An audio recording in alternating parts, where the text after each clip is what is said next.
served on the board of 3 Fortune 500 companies before coming to Congress. I'm trying to put myself in your position given the crisis context in which you were operating.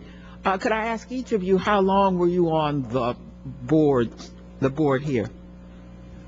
I joined the Bank of America board, Congressman Norton, in 2004.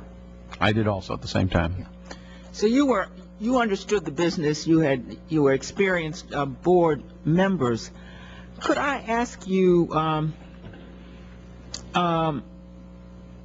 prior to Mr. Mayopoulos' termination, what was your opinion of the job he had done as general counsel?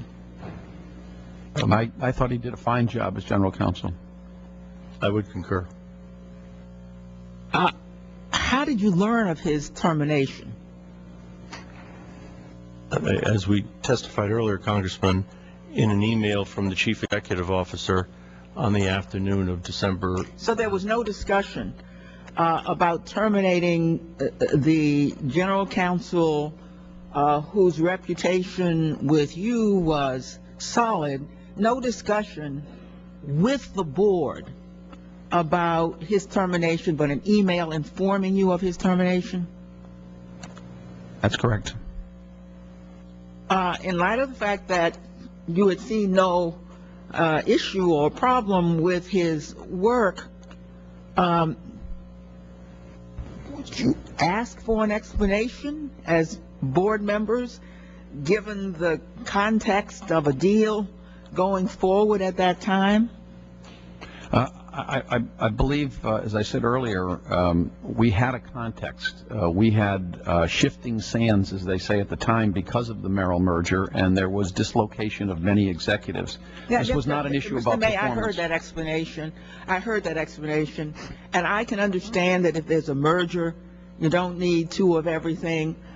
The context in which my question is addressed is that in the middle of December, there's a deal in flux, in the middle of a crisis in the United States and a crisis in your company. Don't you think you could have made that change in the usual order of business rather than in the middle of, were you making other such changes in the middle of the deal? It wasn't even consummated yet? It was a chief executive officer making a decision on who he wanted on his team, and he was concerned about losing Mr. Moynihan at the time, as we said earlier, and that's the decision he made, and we supported it. Losing Mr. Moynihan, who wasn't even in the position, but had a position in the company. He was in a higher position in the company, one of the key 4 or 5 Had he threatened to leave? We had been notified that afternoon that he was leaving the company, yes. So you believed it was important to change general counsel while you were in the midst of, as board members now, while you're in the midst of this deal because you might otherwise lose Mr. Moynihan, whom you didn't keep for very long. This was Mr. Lewis's decision. I'm asking whether or not, as board members with a fiduciary responsibility to the shareholders, as board members where you yourselves have said the buck stops here, whether or not you inquired in detail as to this huge change in the middle of the deal, or whether you simply accepted, as you said, Mr. May, it's somebody else's decision.